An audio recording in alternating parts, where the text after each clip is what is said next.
Welcome in everyone to Betting Weekly Live. It is Tuesday, the 11th of February. The Champions League playoff round starts today, and I'm joined by Will White. First time me and you have done a show this year, I think, Will, actually. Hope you're doing well. I know you've been on your travels. How's things? Yeah, mate, it's hard not to be excited about the start of the Champions League knockout, and also another opportunity to get together with Meat Man and do a Betting Weekly live show. It's kind of like the old days, but yeah, you're right. It's our first episode this year, isn't it? Hopefully the first of many, and what a tournament and knockout round to kick off with. How has the Champions League treated you overall? I mean, we had a brand new group stage. Some people loved it. A few didn't like it. Did you find it better for betting on or harder? I found it better. I was quite bullish pre-tournament about the new formats. Kind of contrarian view. It seemed to be that most people didn't really appreciate the change too much. But I think it's pretty much undeniable that we've had more big ties, more exciting football, more on the line, more jeopardy in the final couple of rounds. Altogether, I think it's been a big upgrade. And I like this. I like this kind of knockout stage now to get through to the round of 16. And so, yeah, I like it. What about you? I've loved it. I really have loved it. I think it's really exciting. Brand new round, this playoff round. It's never been done before. This is not the last 16 round for those who might not be aware. The next 16 comes next, and we're going to talk about the draw. This is just kind of like the starter, really, in terms of the courses. But yeah, welcome in everyone. More football for UEFA. More for the fans. More for us to bet on as well. Yes, I PJ. like all of that. That's a name I've not seen too often in these comments. He wants to hear about Crystal Palace versus Everton. That can be for the Premier League show later in the week, but maybe later on, if I remember, we might break our brains about that one. Yeah, great show. Thank you very much, PJ, for coming in. Byron, Rick, good to see you. Ming Chung as well. Arca, Bralia, Messina, everyone in. Adam Thompson. We're going to get tons of opinions on these matches today. Villa fan, you look great in that shirt, by the way, that you got sent from Bet Rivers. Enjoyed that one, Adam. Paul Laguna, good to see you as well. We've got all the 4 matches to talk about, but we're going to look into the futures market. It'd be rude not to. Futures for the winner and also the top scorer. So there we have it. Liverpool, the favourites to win the Champions League, plus 400. And then Arsenal, Barcelona at plus 600. A bunch of these teams, 8 of these teams are already in the round of 16. And we're in a stage now where we kind of know half of what the draw is going to be, Will. This is... At some stage, we're going to get literally a tennis-like draw when the playoff round's done, and we're going to know everyone's route to the final. I actually prefer that. I mean, it takes a lot of suspense away from it, the look of the draw away, but I like it. And, it's quite complicated to explain this. The way I see it, one of Barcelona or Liverpool, I'm pretty sure will make the semi-finals in the bottom half of the draw. The route is just far too easy. But on the flip side, one of them is very likely to play PSG in the round of 16. So we're at a stage now where Bet Rivers are not offering maybe too much in the way of value. But is there any teams there that could sort of outlive their price, if you know what I mean? Well, as with every year of Champions League, my model is telling me to back Bayern. But it does that every year, and no matter how many manual downgrades I'd make with Bayern's rating, they're still showing us a lot of value. But personally, I don't really like it. I'm not convinced by Bayern, although their metrics are impressive, and they do have, with all due respect to Celtic, an easy knockout round tie, so they should be going through to the round of 16 pretty comfortably. For me, I like Arsenal and Barcelona. I think Arsenal, when they get Saka back, and I guess Martinelli they'll have back as well by the time, certainly of the quarterfinals, maybe the round of 16. I think Arsenal are one of the best teams in Europe, and with their defense, with their set piece routines, their strength in set pieces in general, I could see them being a really, really tough nut to crack when it comes to the 2-legged knockout ties.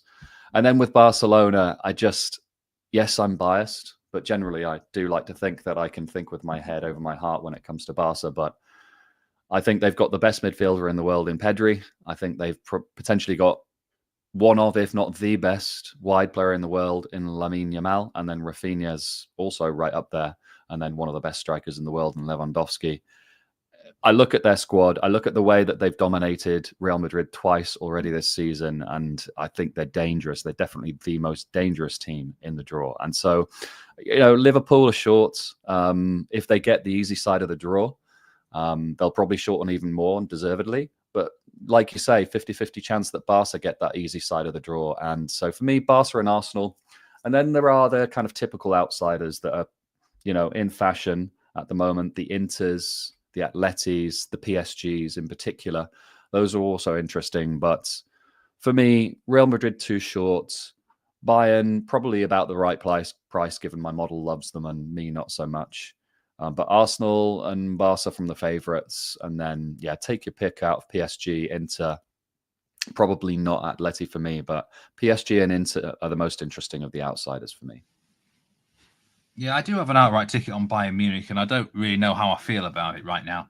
It is at 9-1. Their route it could be harder, but it certainly could be easier. They'll get past Celtic, but then after that, it's a lot trickier. There's a few people in the chat saying Arsenal maybe be a bit careful of them, but I've got to ask this question to the chat here. They will play either Juventus, PSV, Milan, or Feyenoord in the last 16. I don't really see how they don't beat any of those teams. No disrespect, but Arsenal are just better over two legs. Arsenal, for me, are in the quarterfinal. And then after that, let's see. So I think there's a good case for Arsenal at this stage. And then at the bottom half of that draw, like I said, one of Barcelona or Liverpool will play Monaco or Benfica, or they'll make light work of them. And then either one of Sporting, Dortmund, Villa, or Lille. And again, both of Barcelona or Liverpool should be winning that quarter-final. So it's a lot's going to depend on that draw after the playoff round in the bottom half of the draw. A team that I did actually think might potentially be one to look at would be Atalanta at 33-1. They're playing Club Brugge tomorrow. I think they'll probably get past them. And then Lille or Villa is winnable. Then it gets tougher in the quarterfinals. But they're a team that won the Europa League last year. They've got a manager who I think in a one-off game can set up his team quite well. So I do wonder if Atalanta might be a price at 33-1, maybe. But otherwise, you're looking at the top end of the market there. Barcelona plus 600. That price would come into probably plus 250 if they did get drawn in the bottom half of the draw. The most popular bets to win the Champions League with the Bet Rivers futures: Real Madrid at 39.6% of the tickets, Man City 35%, Liverpool 7.3%. But the most money is on Liverpool. 26% of all the handle is on Liverpool to win the Champions League with Bet Rivers. Let us know in chat who you're backing on the outright. And there's tons of different opinions, as is to be expected at this stage of the competition. We've also got a top scorer market that you can bet on. There's a few other outrights with Bet Rivers, like top assists and stuff like that. Robert Lewandowski is the favourite for this. Barcelona, of course, not even playing this round, though. I think that's a little bit of a negative. Although the big positive, obviously, for Lewandowski is that he currently leads the pile with 9 goals. Guirassy of Dortmund also has 9 goals, so that's why he's at plus 700.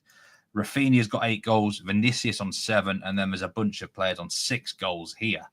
Dortmund, with Guirassy there, he could feasibly, he's got 2 extra games on Lewandowski. Is he worth considering, especially as Dortmund perhaps wouldn't have the hardest, not got the hardest game in this stage, and the next one would be okay? In a word, no. Not for me, Steve. I just don't really rate Dortmund that highly, and I just don't think they're going to progress that far. Although, as things get tighter towards the latter stages of the tournament, games tend to get tighter, goal expectancy decreases. If he has 2 good games and gets to 11 here, say, then maybe he's in with a sniff. If he pops one in the round of 16, then yeah, maybe, but not for me. I don't like his price. I'm looking kind of a bit further down the list to a guy who's also going to be playing in this knockout round, and that's Harry Kane. It's not necessarily further down the list in terms of price, sadly. The Bet Rivers traders are definitely aware of the fact that Bayern are playing Celtic here. Be interested to see how much he shortened up actually when Bayern drew Celtic, because they could have quite easily, well, they had a 50-50 chance of drawing Real Madrid. So yeah, that would have shortened Kane up. But, I can see him scoring. He's probably expected to score on average 2 goals in these 2 legs versus Celtic. So then that'll boost him from the 6 goals he's currently on to 8, and then he'll only be 1 behind Lewandowski, and on the same number as Rafinha. So yeah, Kane for me is where I'd be looking. You want to be going with players that play for teams that generally are very attack minded, and that is what Bayern are. And Kane is the focal point. Like I said, they've got 2 probably quite easy ties where goal expectancy will be high versus Celtic, and he'll be in for quite a high proportion of those goals. So yeah, plus 600 Kane I think would be where I'd be looking. I have to agree. Kane is the one that stuck out to me because his potential for goals in this round alone is huge. Let's be honest, if he came out with 3 goals from the 2 legs, you wouldn't be shocked. That would get him level with Lewandowski. We don't know what Guirassy is going to do, but I mean, Lewandowski, to be fair, and Rafinha have to be respected in this market because of the potential draw that Barcelona have got. So, that's fair enough in itself. I mean, someone's mentioning there that Gyökeres or Guirassy won't be around after these 2 legs, and that's a very good point. So if you're going to go for one of them 2, you got to make your decision who you think is going to progress.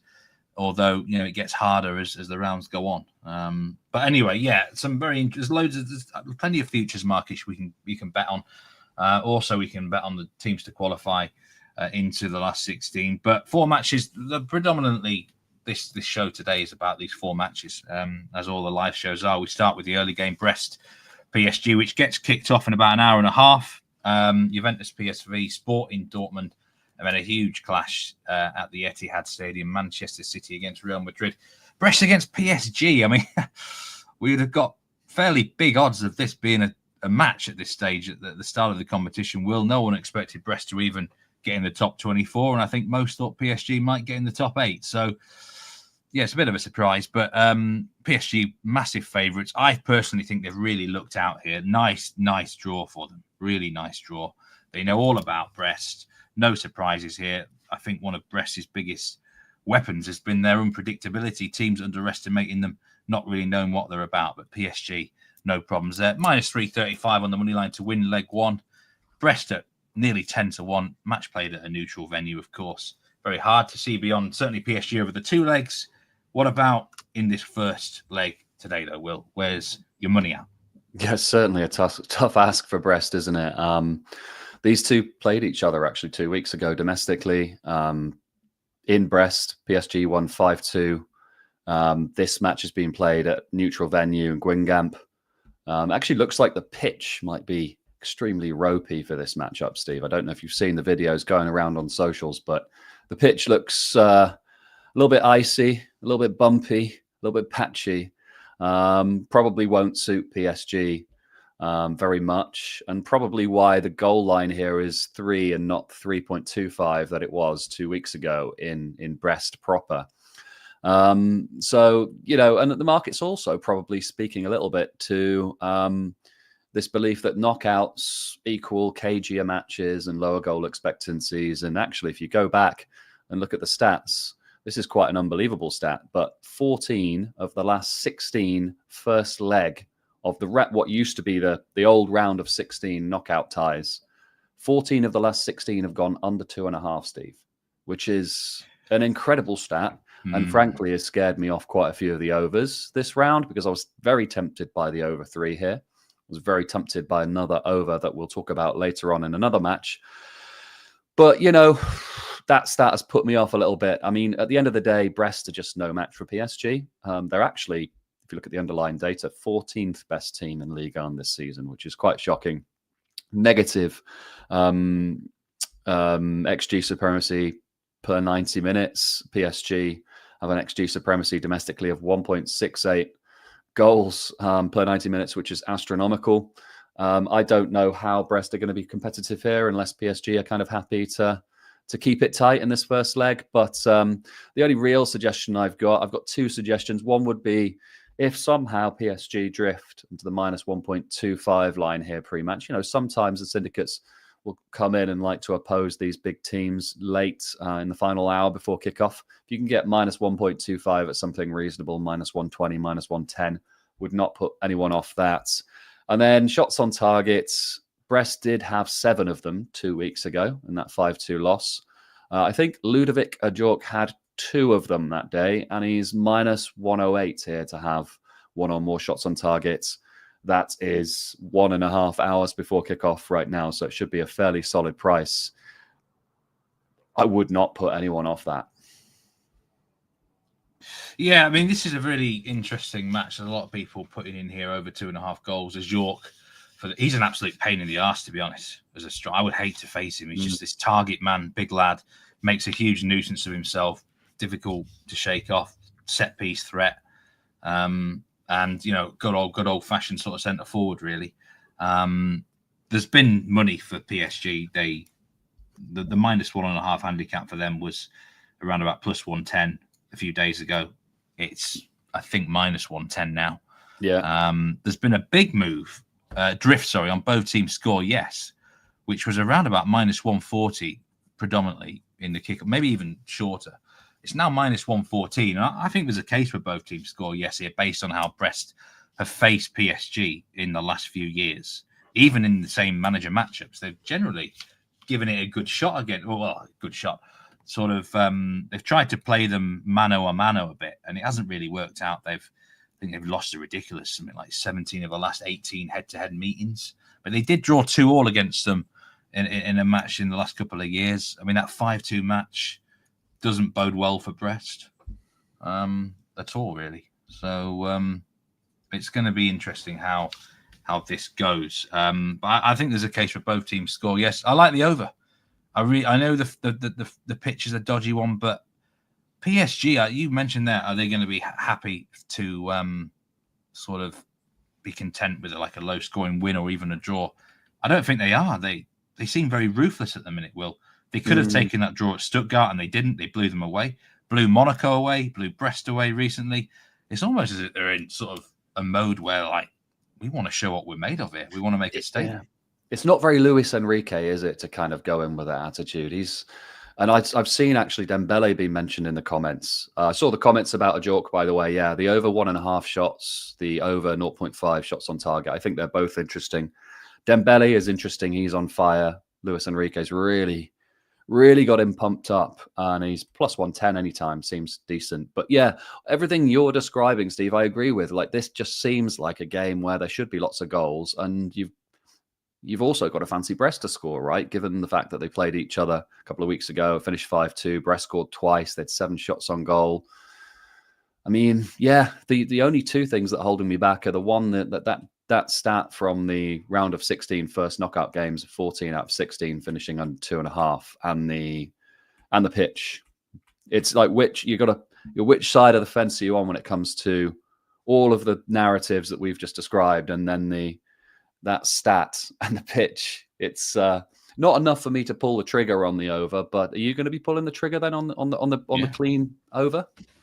Yeah, and both teams score yes. I'm going to definitely do that here. The pitch, I get you. That is a point. I've made that myself before, where I've been worried about. And if it goes under, I'll just blame the pitch. But I just wondered. You mentioned the round of 16, and it historically can be tight. And is that because that's the first Champions League matches traditionally of the new year? We've had to wait often 6 to 8 weeks for that round.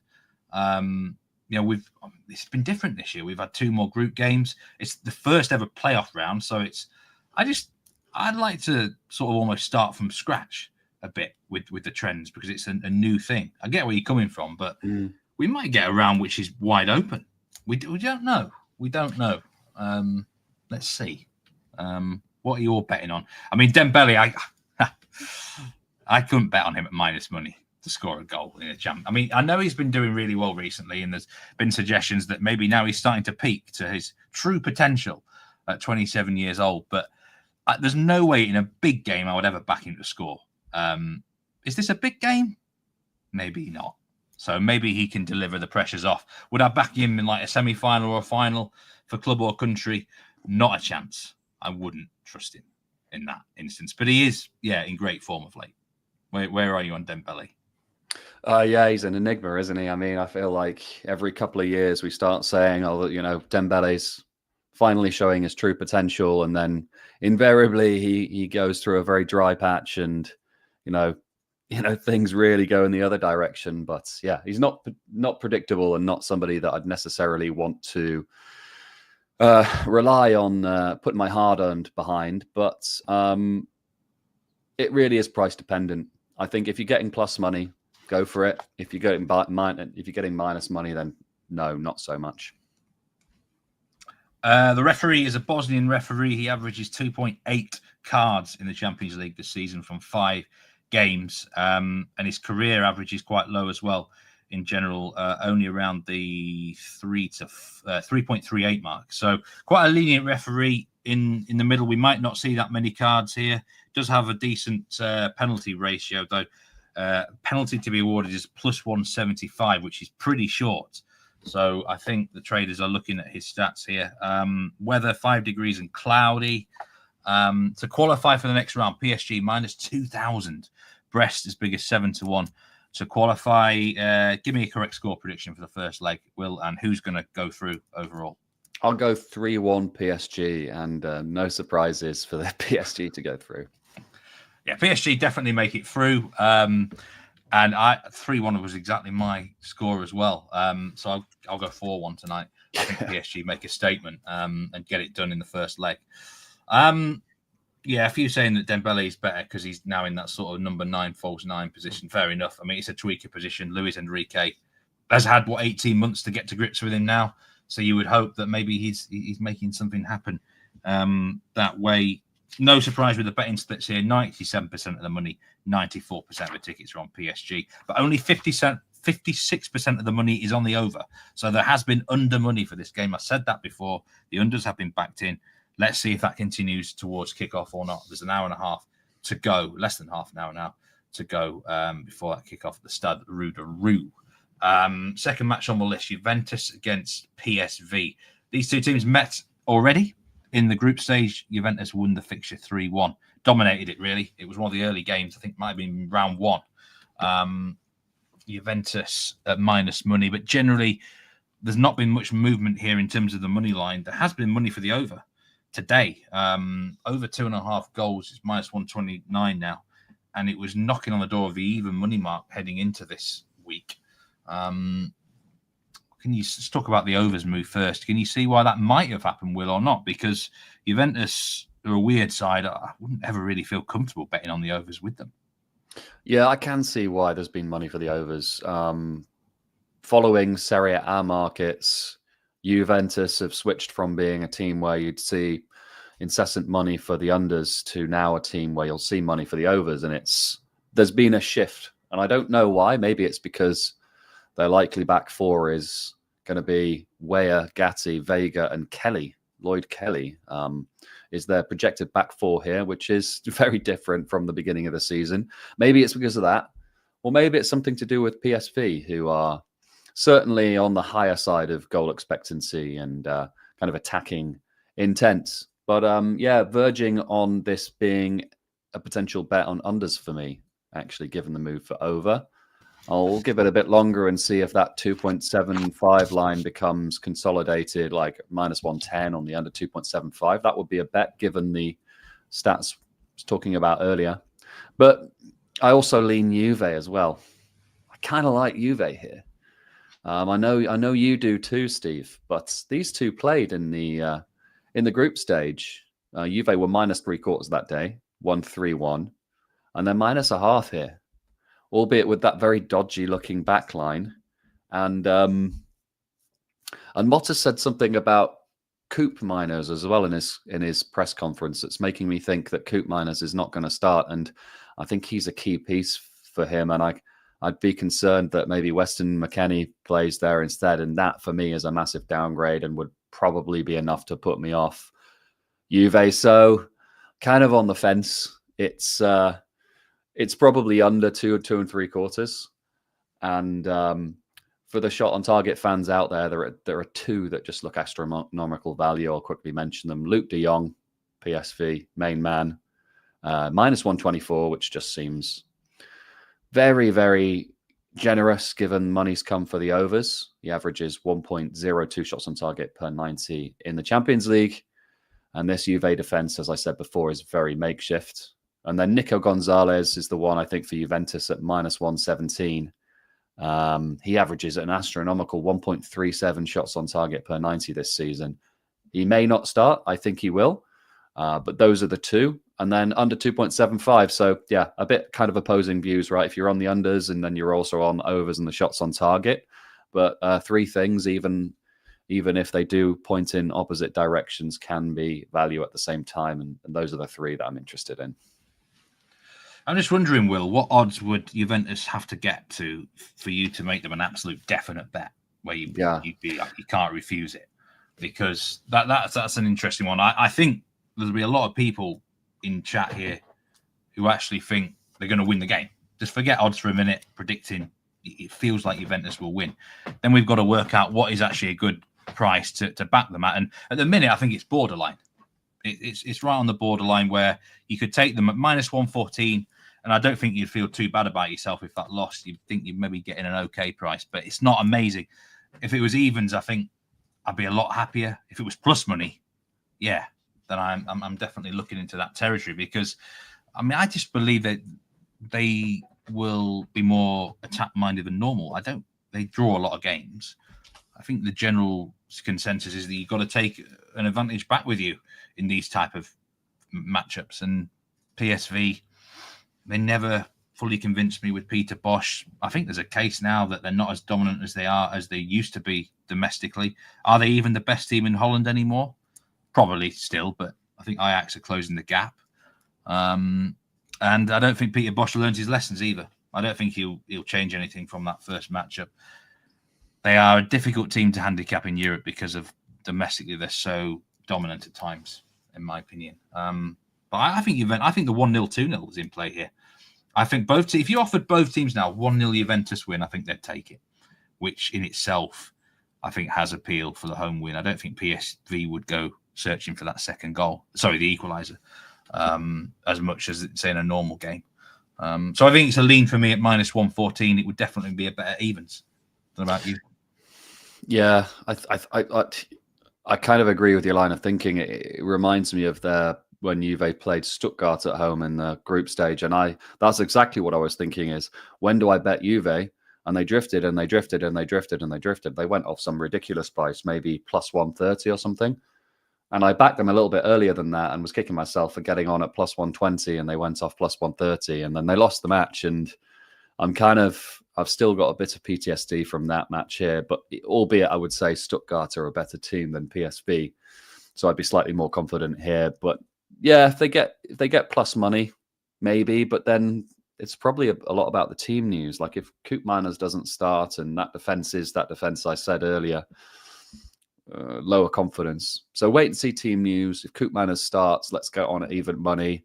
If he doesn't, they could drift out to plus 110 and let's maybe think about getting on then.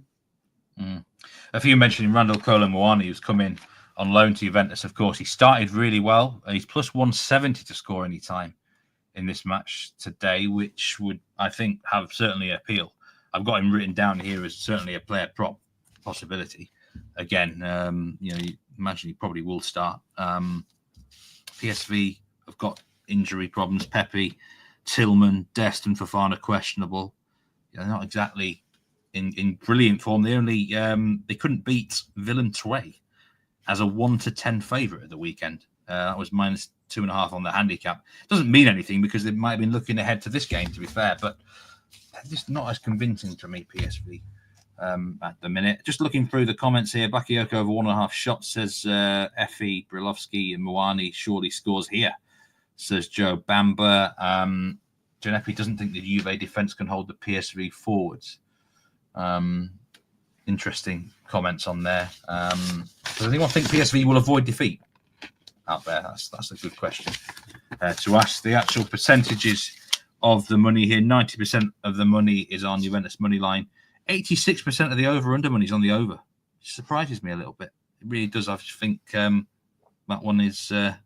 I wouldn't go over myself here, but that's maybe partly because I've betted on Juventus matches for 20 years, and in my head, it's almost like you just got to go under with Juventus, and that's a little bit reputation bias, maybe. Byron said, "You're scaring me, Will. I love a good under, and I appreciate your contrarian views." Yeah, well, I mean, actually, the under is the contrarian view here, and I do quite like it on the 2.75 line. But at the same time, I like some guys to have shots on target. So yeah, I'm confusing myself, to be honest with you, and glad to hear I'm confusing others out there. But yeah, I think when I collect my thoughts and kind of piece it all together, I'm looking at Juve -0.5, under 2.75 goals, and those two guys, De Jong and Gonzalez, shots on target. So make of that what you will, and proceed with caution, I guess. There's a Bet Rivers house special, which this might be the most tempting house special I've ever seen in a long time with Bet Rivers. PSG and Juventus to each score 2 or more goals and win at +182. So you don't have to worry about handicaps. They can both win 2 goals to 1, and you would cash that Bet Rivers special. I think that's worth taking, actually. +182. Raised odds. You know, this is a dangling carrot too much for me, Will. I think that's an excellent house special. Would that tempt you? Yeah, why not? Yeah, exactly. Yeah, it's right up there. So if you like that, do get on the house special. Jan Phillips said he doesn't trust PSV as a duchy. There you go. Wise words from Jan. I wouldn't trust them either. What's your correct score prediction for this game? And let's just get to qualify. Or Juventus -200 to qualify, PSV +140. I am going to say Juventus win 2-0 here, and I've got to go with them overall to qualify, but it might only be by 1 goal. Yeah, I think I'm torn between kind of a 1-1 or a 2-1. I'll go with 1-1, even though I like Juve to win. Yeah. It's just one of those games. In which case, then, is PSV to qualify at +140? Would that interest you then?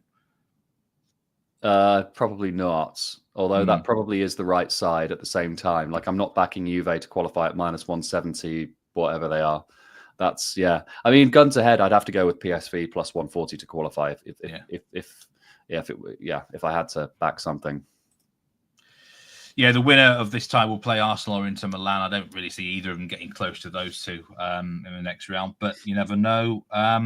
Sporting Club de Portugal against Borussia Dortmund. I think it's by far the hardest match of the day to call. I don't really have an intention to have a bet in this match unless chat can convince me otherwise, or unless you can convince me otherwise, Will. Sporting +128 now. The ties at +245. Dortmund +210. Over 2.5 goals is -132. Both teams really have got new managers. Ruben Amorim, Sporting have not really been the same since he left. We've got the guy who came in from Vitória, Guimarães. I mean, he's managed Sporting, I think, for 12 games now. Just trying to find Rui Borges, that's his name. So we know a bit more about that. He's converted them into a back four. Niko Kovac has come in to Dortmund just recently. He's had 1 match in charge. They lost against Stuttgart. I mean, for that reason alone, I really am struggling to handicap this. And I mean, how do you approach new managers with your models, your systems, your handicaps? I mean, I guess it depends club to club and manager to manager, but is it a big factor? Yes, in short. How do I approach it? Well, normally preceding a new manager coming in, you've got a team where normally their rating is going to be under pressure and is going to have been decreasing for a period of time, right? Not often that managers are replaced when teams are overperforming. So the idea of a new manager bounce, like, it is applicable to a team's rating as well. The question is, how much do you upgrade a team? Well, that's dependent on the manager and the fit and lots of factors that would take a big deep dive into to really come up with something accurate. So my approach is a bit more general, and I have kind of a range of a ratings upgrade that I will give to a team when a new manager comes in, basically based on my own judgment of how the fit is likely to be. So in this case, a medium-sized upgrade for Dortmund. And, Sporting's much more complicated than that, right? Because, they didn't have a period of rating decrease before Amorim left. And so you kind of had to give them the downgrade after Amorim left, and which is unusual, and then kind of assess. And Pereira wasn't particularly successful, and now Borges is, changing the approach of Sporting. And I think I'm yet to come up with an opinion, a final conclusion as to my view on Sporting. But in regards to this matchup,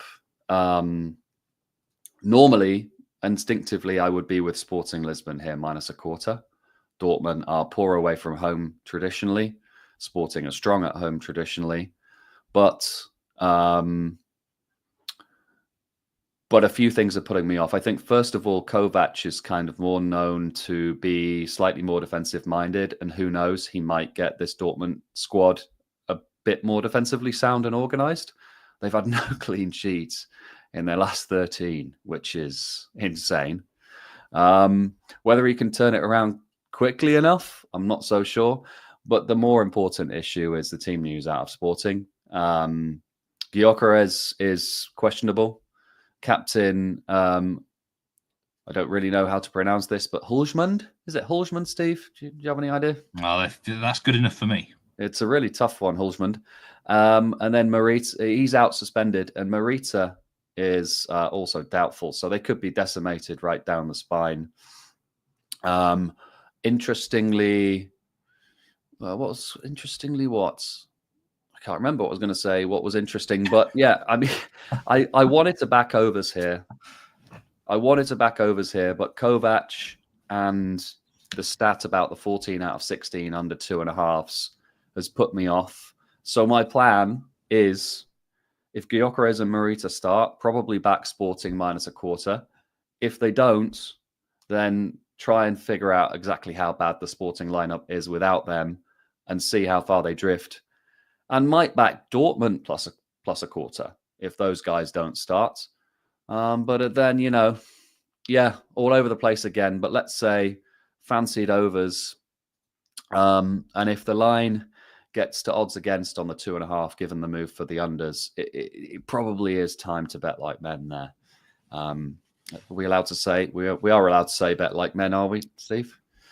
Well, yeah. I mean, at the end of the day, you can like pretty much say anything within reason on this show. Yes, it's probably time to bet like humans or like bettors. If that over 2.5 goes odds against.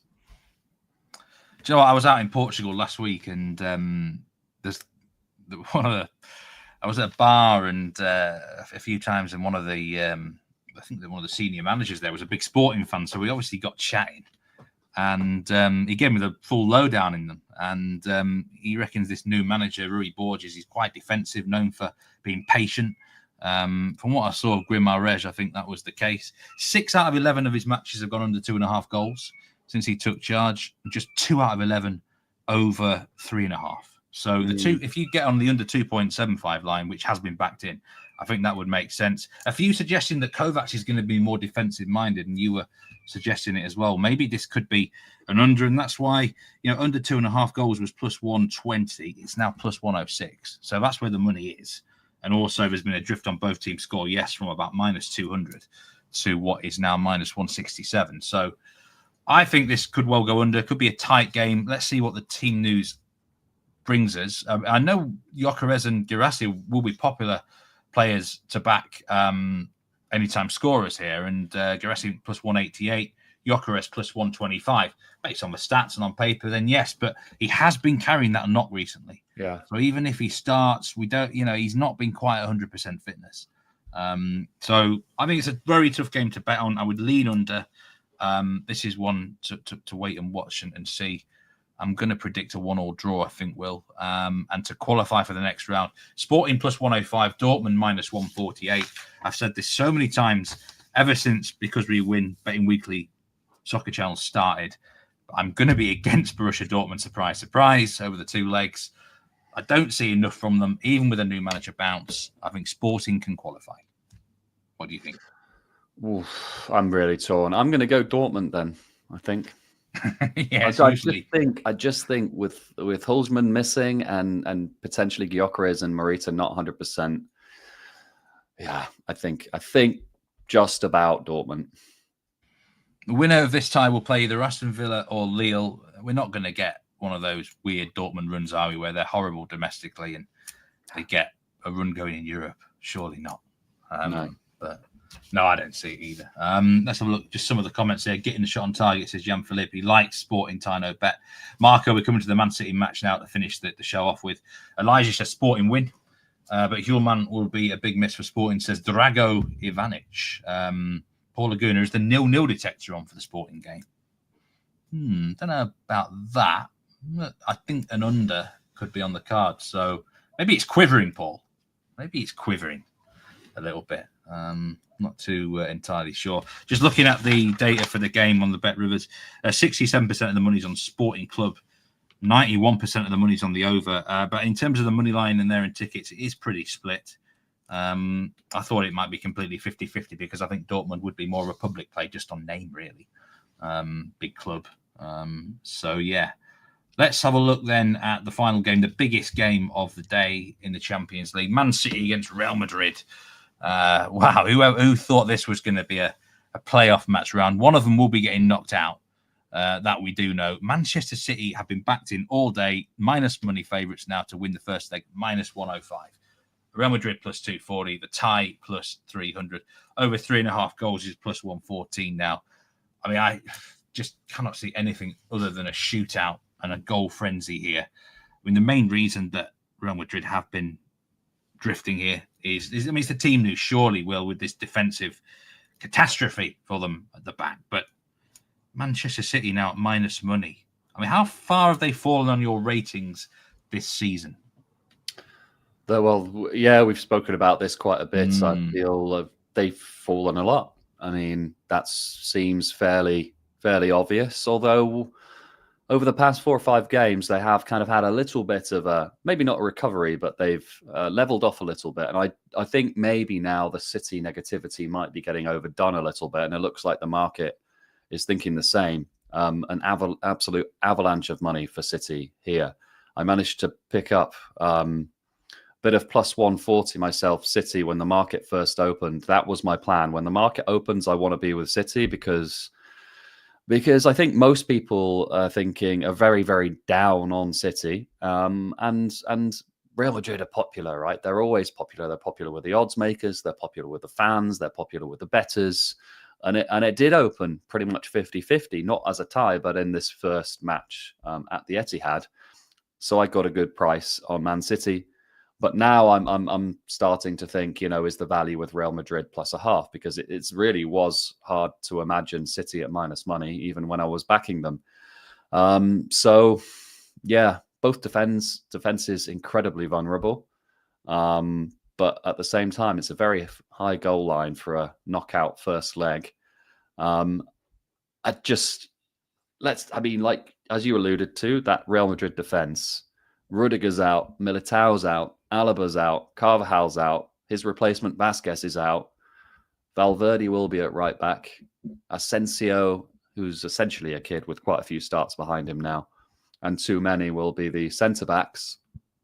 It's get-at-able, to say the least, and you've got to think that Haaland could potentially have a field day.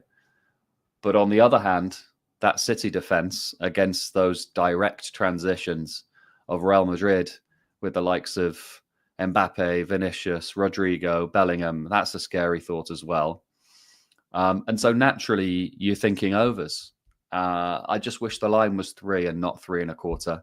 If it was 3, I could definitely support a very high confidence bet on that. But at 3.25, you lose half your stake if there are 3 goals. Anyway, this is a matchup we've seen quite a lot. I think we've seen it 3 times since 2022.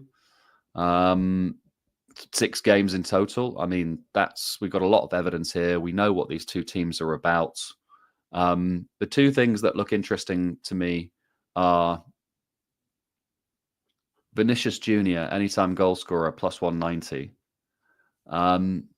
I think he might be up against Nunez here, or Rico Lewis. And I think he's got a bit of his chip on his shoulder about missing out on the Ballon d'Or. And I think he's got a point to prove. And I think he might prove it here. And plus 190 is interesting. And on the same theme, Matheus Nunes to get booked at plus 380. I believe that's voided if he doesn't start. I guess if Rico Lewis starts, you could probably stick him in. I think he's plus 340 instead. But up against Vinicius, I can see that Nunes getting a yellow card here. But one point I will make is if you want to back Real Madrid plus a half, or in any shape or form, I think now's the time to do so. We saw in the Liverpool Real Madrid game in the group stage an early avalanche of money for Liverpool. And then in the last hour before kickoff, it ticked back and there was a lot of money for Madrid. We might see the same kind of pattern here. Early money for City and then some late money for Real Madrid. So yeah, any Real Madrid backers out there, plus a half, I'd do it now. I'm not sold on it myself, given how dodgy their defense is. But yeah, those are my thoughts. Yeah, very, very interesting thoughts there. I mean, for me, I've got to take the over goal line here. I'm not going to go 3.5, but 3.25 at minus 112 with Bet Rivers right now. I just can't see any case for this not being a shootout. And, you know me, I'm generally quite a logical person. Both defenses very vulnerable. So much attacking potential. Someone put Haaland to score a headed goal at 9-1 in the chat. I'm just trying to find it. It was B. Danny said that. I think Haaland should go well here because they might not be able to defend him at all. It's a mismatch. They haven't got like Rudiger here to put him in his place or something like that. Lots of 9-1, Steve, for Haaland to score a header. Yeah, wow, that's a big price. That does seem big.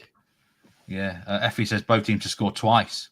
Could be worth a look. I mean, my prediction for the game, I think is going to be a 2-2 draw. Either team could win it.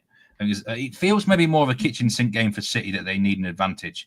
I just think they could have big trouble at the Bernabeu in the second leg. Manchester City have not looked good away from home against the big teams this season. Arsenal obliterated them. Liverpool did. PSG came back. There's no real case for City in the second leg for me. So they probably feel they've got to win the game. That might mean something, that desperation to win. People liking Real Madrid team totals. It's one of those games where we should see goals. 71% of the money and 66% of the tickets are on Real Madrid. So that's interesting. Not often you would get people not backing City as much as their opponents. 96% of the money. Yes. Do you know what they call that? When you've got the majority of tickets on one side, but the market's moving the other way. This is in this instance, 71% of the money and 66% of the tickets are on Real, so it's the same. But Man City's odds are shortening, right? It's so you've got all the money seems to be on. So explain that? Man City's odds are shortening. You would think it would be if all the money's on Real Madrid, Real Madrid's odds would be shortening, but this is the complete other way around. And there's a term for it, and it's a way of identifying sharp money, and it's called a reverse line move. I think it's an American term, actually. A reverse line move is when all the public is on one side and all of the data shows 67% of the tickets are on Real Madrid. Well, then why are Man City's odds shortening? Because the big boys are on Man City, and that's what's pushed their odds on here. The question now is, who's right, the public or the syndicates? And I don't know myself. Question. The referee for the game is Clément Turpin. The French referee has a very, very low card average. Said this many times. He has a distinct way of refereeing. He lets the players get away with everything he can. It's weird. Sometimes he didn't give a single card in Villa versus Celtic, which is baffling. I mean, I can't believe that. And he only gave one card in PSG versus Monaco as well in his last fixture. However, I have seen some matches refereed by Turpin go crazy with reds and it getting out of hand because he lets them get away with so much that the players trample all over him in the second half. So in a Champions League playoff game, the card line is 3.5. So I don't know if I would have the bottle to go under, even with Turpin in the middle. He's been pretty quiet with red cards, by the way, this season. He hasn't given one, only given one in the Liga and Champions League combined. So he is due. And watch out for VAR reds and VAR penalties with this referee as well. He has to give those. It's an interesting dynamic, Steve, between the referee and then I've still got the image of Pep with the scratch marks all over his head from, I can't remember when they kind of like reached the trough in their performance a few weeks back when he scratched his head. And in the interview, in the press conference afterwards, he had these visible red scratch marks all over his head. And then you've got the narrative with Vinicius and the Ballon d'Or and Real Madrid contingent not showing up. So it feels like this could quite easily boil over. But I didn't know that Turpin was the referee. I'm still happy with the Nunes plus 380 to be carded. But what do you think? What does your gut tell you? Do we boil over here, or does Turpin keep things under control? I think he could lose control of the game because the match means so much to both teams, especially City. And yeah, I wouldn't be surprised if the second half got a bit crazy.